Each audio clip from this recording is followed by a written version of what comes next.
Was Jodi Arias a brutal psychopath or a woman who was just very mentally unwell? This one is a long time coming. On June 4th, 2008, 30-year-old insurance salesman Travis Alexander was brutally murdered in his Mesa, Arizona home by his ex-girlfriend, Jodi Arias. He had been stabbed 27 times, shot in the head, and his throat was slit from ear to ear. This was the culmination of just a very toxic relationship, and when Arias was arrested a month later, everyone was just trying to figure out, why did this happen? Well, it all starts in September of 2006 when Arias meets Alexander. He was speaking at a professional conference for a company that he worked at in Las Vegas. Arias was a photographer living in California, and Arizona was the home base for Alexander. The two hit it off really well, and it must have been an amazing connection because Jodi Arias broke up with her boyfriend immediately. The two began a long-distance relationship. Court records showed that between 2006 and 2008, they exchanged over 82,000 messages. Now, Jodi claims that from the time they started their relationship, it was very sexual. And that's an issue because Alexander was a Mormon, and that's against the rules. Just 2.5 months into their relationship, Jodi converts to Mormonism with the intention of being with Alexander. Alexander even baptized her. The relationship was caustic and very sexual, and Alexander's friends said that she was very intense and obsessive. The couple broke up in February of 2009, but apparently they continued to be sexual even though they were no longer in a relationship. This was when things really broke down for the couple because as soon as Alexander began dating other women, that's when Jodi really showed just how obsessive she was. She slashed his tires, hacked into his social media accounts. During their relationship, Jodi had recorded them having phone sex, and she specifically would send these things to his friends in an attempt to try and shame him or get him in trouble in the Mormon church. It became so much that Alexander told his friends, "Don't be surprised if you find me dead one day." Apparently, though, the two couldn't quit each other because Alexander had been planning on bringing Jodi on a work trip to Mexico, but ultimately they ended up getting in a fight and he decided to take someone else. On June 2nd, she rented a car from a rent-a-car in Redding, California, and drove to Mesa to see him. On June 4th, the couple had sex in his shower, which we know because they took photos and she tried to get rid of those pictures. Apparently, after that last romantic tryst is when Jodi decided to kill him. Alexander's roommates found him in the shower 5 days later. He had been shoved in. His body was all twisted in a weird shape. The pictures are awful. So Alexander had told one of his friends that he had broken it off with Arias for good and told her, "I never want to see you again. This is it." Now, his friend Taylor asked, "Are you sure you're okay?" And he said, "No, she's crazy, but she's harmless." In the beginnings of any police investigation, you talk to friends and family. And Alexander's friends immediately said, "Hey, he was dating this girl. She's crazy. She slashed his tires. You need to talk to her." Of course, when the police reached out in early July of 2008, she told them that she had spoken to him early on Monday morning, and the murder happened on Wednesday. She told the police that she was going on a road trip to Utah, and she said that Alexander wanted her to stop by Arizona, but she didn't have time. A few weeks later, however, the police find a camera in Alexander's washer, and it's completely destroyed, but the SD card works just fine.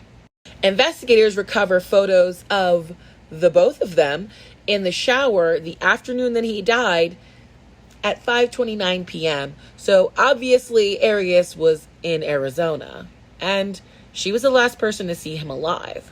So the police called her back and they said, "Road trip or not, you definitely had enough time to visit Arizona. So let's talk about this again." The detective even prints out a picture and he says, "That looks like you." And she goes, "Yeah, it does look like me." And they arrest her. This is kind of the point when the rest of America realized what had happened. And they were showing pictures of this beautiful girl who horribly killed her boyfriend. That's when Jodi's story changed. She admitted that she was there, and she told the police, along with several news programs, that she and Travis had had sex and people broke in. She said that the two were in the shower and these intruders broke in and that they had killed Travis, and she managed to escape. but there was no sign of forced entry. And this apartment that had multiple people living in it who were all making really good money had absolutely nothing stolen. They just showed up, killed your boyfriend, and left. Jodi quickly moved on to a new story, where this time she said that they were in the shower having a good time, and then she dropped the camera, and that made Alexander very angry. And he threw her onto the floor and began attacking her. She said that sometime during that shuffle, she managed to get her hand on a gun and she shot him. She says she has no recollection of ever stabbing him and definitely not cutting his throat. In fact, she said in that interview, "I did not kill Travis. I don't think I could stab him. I think I would have to shoot him until he was dead if that were my intentions. But I'd have to wear gloves if I had it in me to kill him." That was the story that Jodi Arias was going to stick with for the foreseeable future. Alexander attacked her. She defended herself. Now, it takes 5 years, but the trial gets started in January of 2013. It's streamed online. It's a major media circus and everybody is watching. And it's really interesting to me the way that they decided to defend her in this case. So the prosecution tried to paint Travis Alexander as this golden boy. He was a Mormon. Sure, he strayed a little bit, but he was a really good guy. Arias' defense was that he wasn't a good guy. In fact, he was into sex and he was a porn addict. At one point, Arias said that he was interested in children.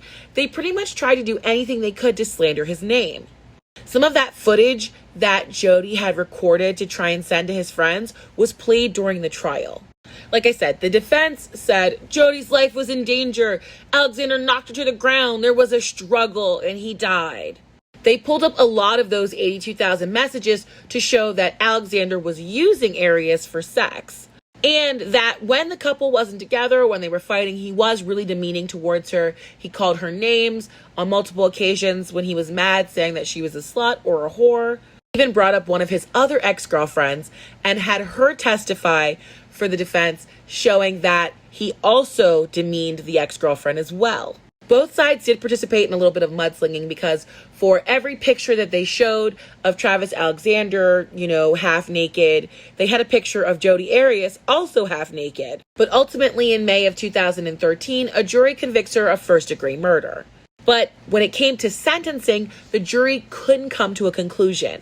Most of the group wanted the death penalty, but others couldn't agree. So her sentencing retrial began in 2014, and in March of 2015, the second jury was also hung on the same decision, death penalty or life in prison.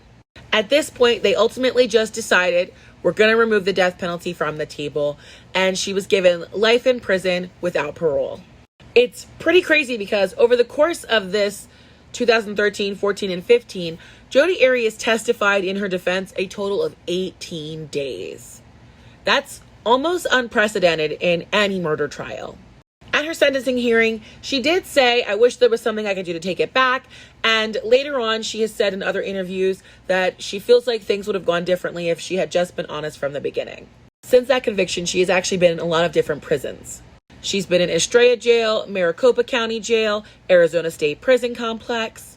And if you think she just did her time and stayed quiet, you would be wrong. She has been in a bunch of legal wars with almost all of the attorneys who were involved in her case. See, in 2015, her lawyer, Kirk Nurmi, wrote a book called Trapped with Miss Arias, and she said that that violated ethical conduct for lawyers because he wrote a tell-all book about her. Interestingly enough, after that case came, he decided he wasn't going to be a lawyer anymore.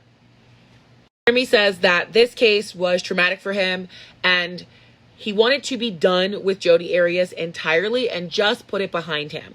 Also, I'm sure he made a little bit of money off of that book. She filed an appeal in October of 2017. That appeal ended up getting delayed because of system errors. So she filed an appeal again in 2019, but this time it was because of Juan Martinez, the prosecutor. Juan Martinez was embroiled in a sexual misconduct case that involved a juror that had been dismissed from a case he was with. He'd had an affair with that juror.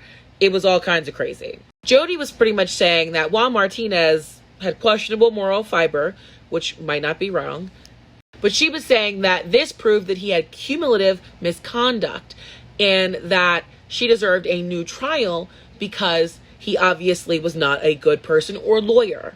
That appeal was also denied. The 3 trials cost nearly $3 million, money which Jodi will never be able to pay back. She has been ordered to pay $32,000 in restitution to Travis Alexander's family. As of 2021, Jodi Arias is housed at the Arizona Department of Corrections, which is located at the Arizona State Prison Complex. It is in Perryville, Arizona. She was initially in the complex's maximum security unit, but was ultimately downgraded to a medium security level as they do not think she is a threat anymore. In a 29-page ruling on March 24th, 2020, the Arizona Appeals Court upheld Jodi Arias' murder conviction and her life sentence with no parole. It appears after 12 years, it's all over.